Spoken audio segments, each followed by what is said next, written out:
Okay, hatimaye tena sikia bomba likiwa sawa zaidi. Hiyo hapa sound ya Mgojosoni, sound ya Falo DJ. Watu wazidi kutamba na kazi bomba zaidi. Hiyo hapa inakwenda kwa jina la Bon Appetit. Unaweza kusema Bon Appetit. Vyote vile ambavyo unafeel itakuwa iko bomba zaidi. Haki sasa ni katika mikono salama zaidi. Sound ya Falo DJ. Sasa tunahitaji kuunganisha sehemu ambayo tulishia ili kuendelea kupata utamu wa vanilla.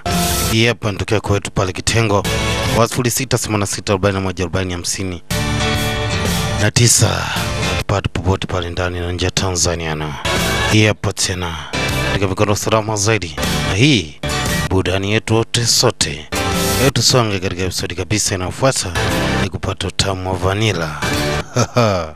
Nikizoza kisanga na mwana bonge moja la picha, bonge moja la story, bonge moja la vocal, au sio?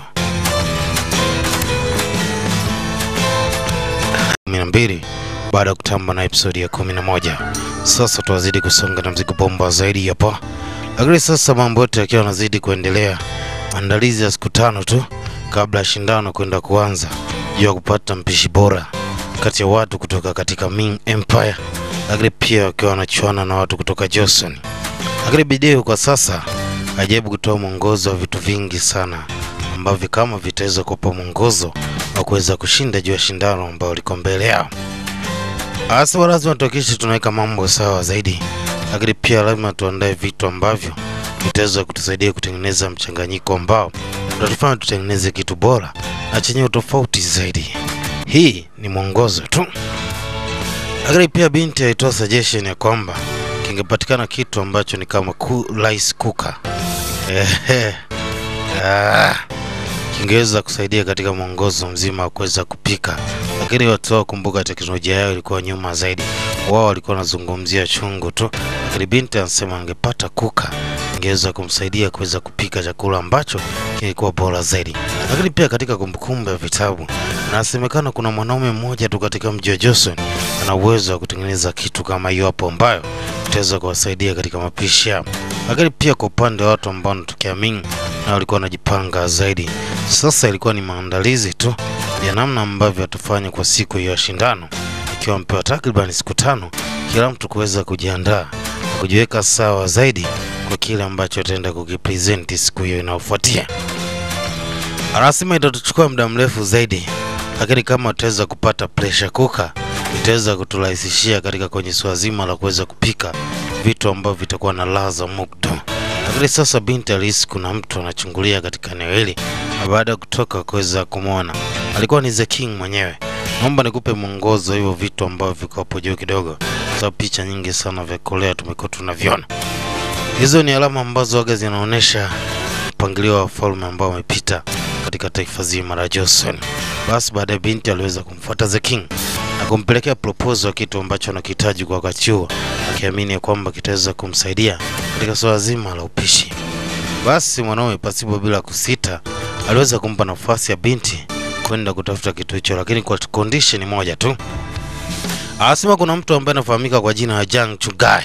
Huyo mtu ana uwezo wa kutengeneza kitu ambacho mnaweza mkakitafuta, yani ambacho mnakitafuta kwa wakati huo, lakini inapatikana sehemu moja inaitwa Gongisi.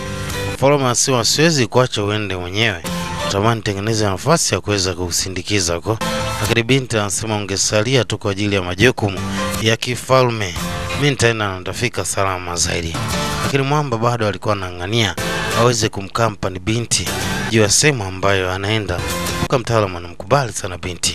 Basi aliweza kumwaga tu na kumpatia kitu ambacho kitaweza kumpatia msaada endapo atakuwa anahitaji farasi au walinzi akiwa katika eneo la njia.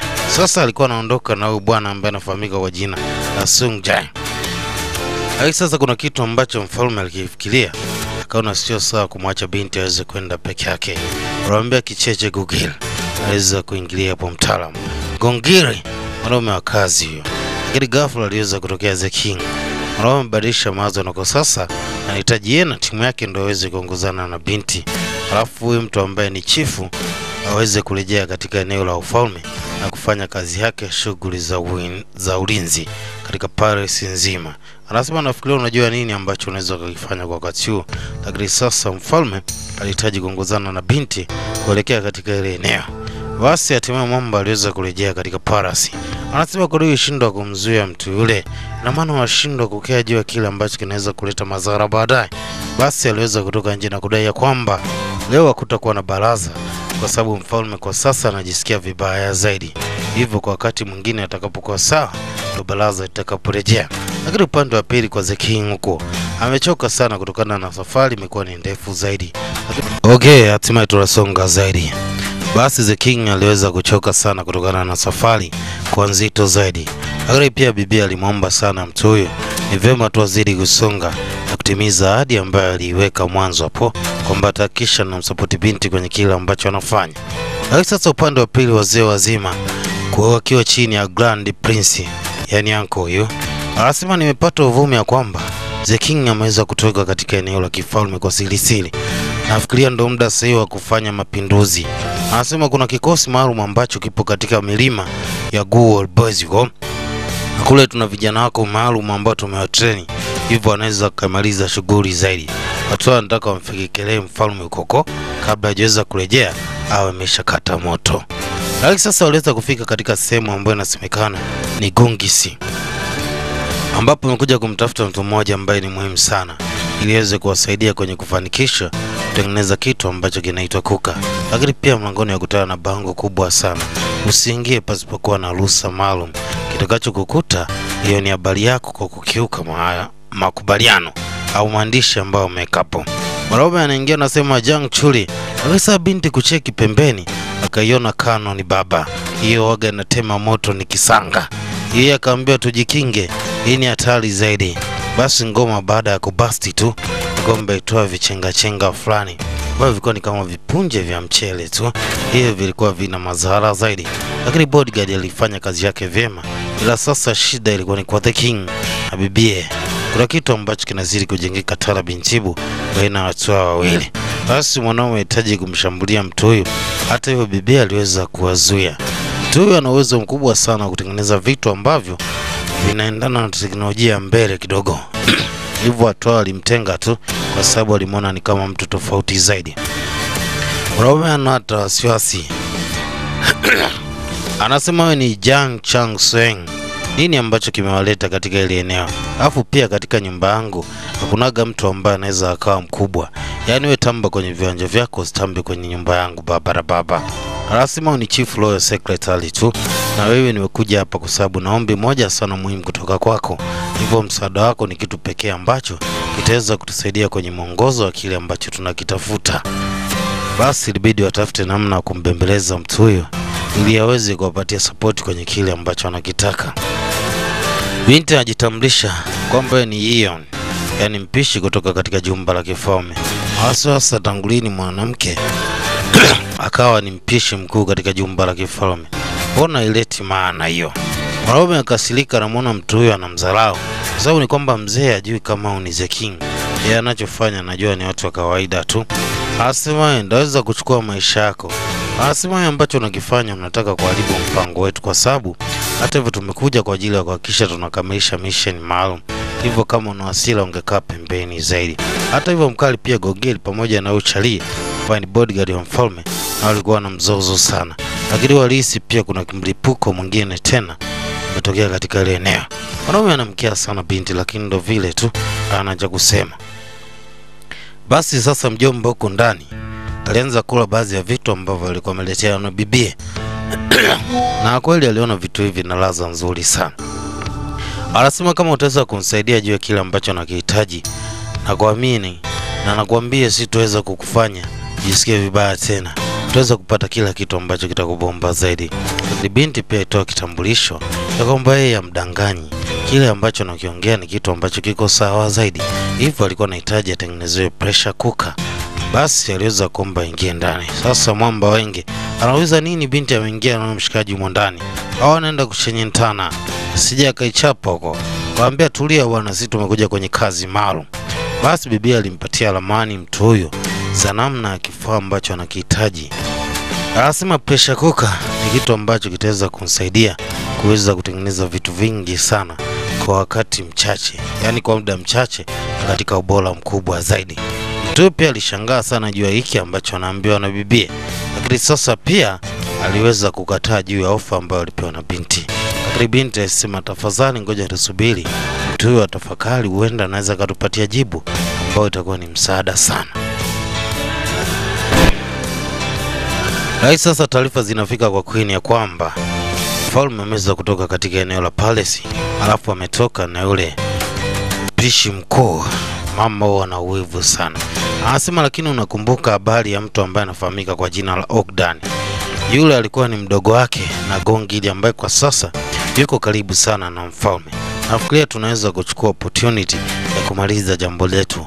Lakini pia uvumi uliweza kufika kwa Malkia tu juu ya kile ambacho kimeweza kutokea kwa wakati huo, kwamba mfalme ameweza kuiacha Paris na kuongozana na binti kwenda katika maeneo fulani kwenda kutafuta kitu fulani pasipo kupatiwa ruhusa wala kutoa mwongozo kwa mtu yote zaidi. Basi wakiwa wanasubiria jibu kutoka kwa mkali yule katika eneo la Royal Chicken go. Sasa vitu vingi sana vinazidi kuharibika. Wajomba anajaribu kupika, lakini pamoja na kupika vitu ambao anapika vinaonekana sio bora zaidi, kwa sababu bibi pekee ndo mtu ambaye anajua muunganiko wa kile ambacho anakipika. Buchali aliweza kuja kuwashtua tu. Anasema njooni muone kile Cook Ming anachomfanyia bibi. Yaani binti saizi anateswa sana Gium kwa sababu tu rafiki yake hayupo. Na Ming ndo anamfanyia vitu vyote vya kumnyanyasa sana binti. Hatujui kwa nini anafanya yote haya, lakini mtu ambaye anamtreat sana vibaya bibi mpaka binti anajisikia vibaya zaidi. Anasema kwa nini anafanya vitu kama hivi. Lakini sasa upande wa pili kwa mtaalamu Tang Bailong, huyu ni master wa master, mtaalamu wa mapishi kutoka katika taifa la Ming. Yuko na vijana wake wawili sana. Anasema taifa dogo aliwezi likalishinda taifa kubwa, hususan katika masuala ya mapishi zaidi.